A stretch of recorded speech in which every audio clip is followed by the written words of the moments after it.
Hi everyone, Jeri Bellini here. Welcome to the 10-minute technique. Today's video is going to be invisible basting, and I am using a folded over square. This is what I use in my A Dot a Day project, and I'll leave the link for that above. But I fold over the two sides and then I fold over the top and bottom, and I do press these.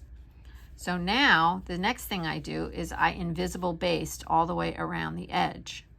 And for the purpose of this video, I'm going to use dark thread so you can see what I'm doing, but I would normally use a matching thread. Use either a single strand of embroidery floss or a single strand of fine sewing thread. I do like a longish, thin needle for this project, but you can use whatever needle feels comfortable for you. And I do have a knot at the end of my thread. So I'm going to start in a corner.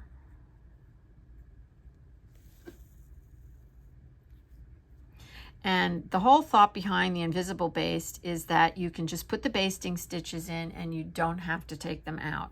They do create a little dot, so I like that little dot. So I'm just going to go, you can go behind or in front of where you just came out, but maybe like 2 or 3 threads away from where you just came out. And then you can do this all in one motion, and then you're going to come up, and whatever amount of space you want to use is fine. I like to keep it to 1/4 of an inch to 1/2 an inch, depending on how big the piece is. So this is a smaller piece. I'm going to do the stitches a little shorter. So that's about 1/4 of an inch. And let me just turn it over so you can see the back.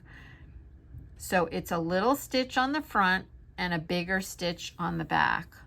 And when you pull this down, you see a little tiny dot. Now you can see that because I've used dark brown thread, but normally you can't, or barely. So I'm going behind where I just came out, and then I'm coming up, and I do try to keep these even because you will see the little depression of the dot, and if they're even, it just looks like part of the design element.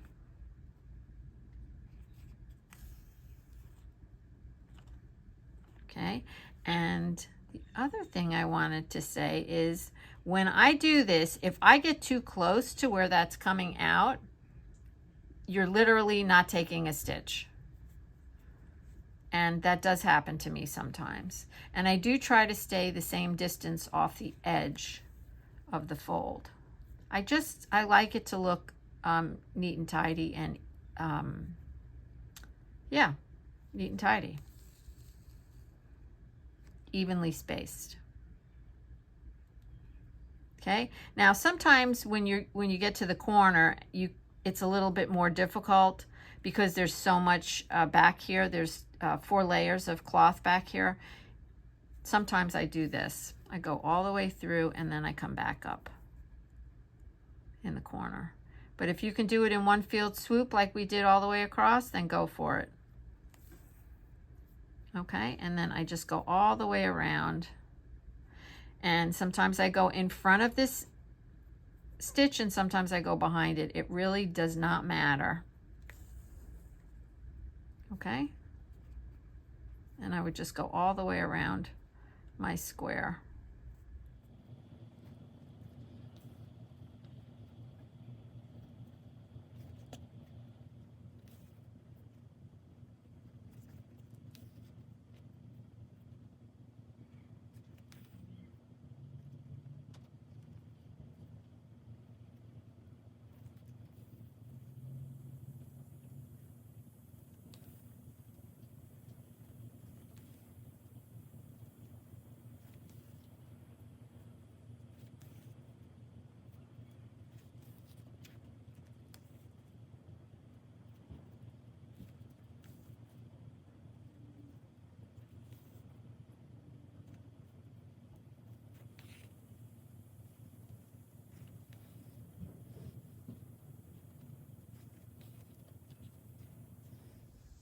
Now when I come back around to where I started, I'm just going to do one last stitch, and right here,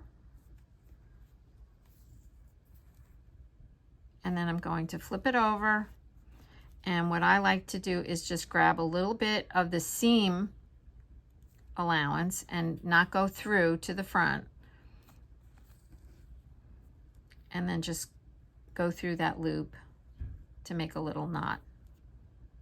And sometimes I do it twice, but you don't have to. Once is more than enough because it is just a basting stitch, and then I just cut that off.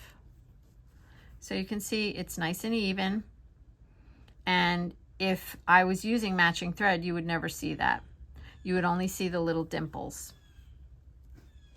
I thought you might enjoy seeing other ways to use the Invisible Baste. So this is a project that I did with you many months ago, and it's called Slow Pieced Scrappy Patches. And I created this larger piece of cloth out of these little tiny scraps.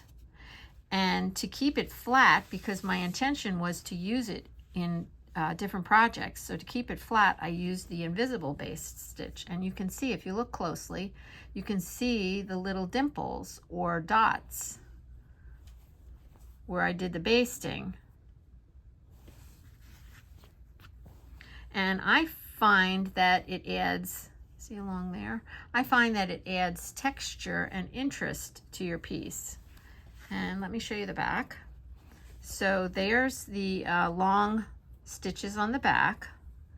And you see how flat this is? It's really flat. Yeah. So I hope you'll give it a try, and I hope you found this video to be helpful.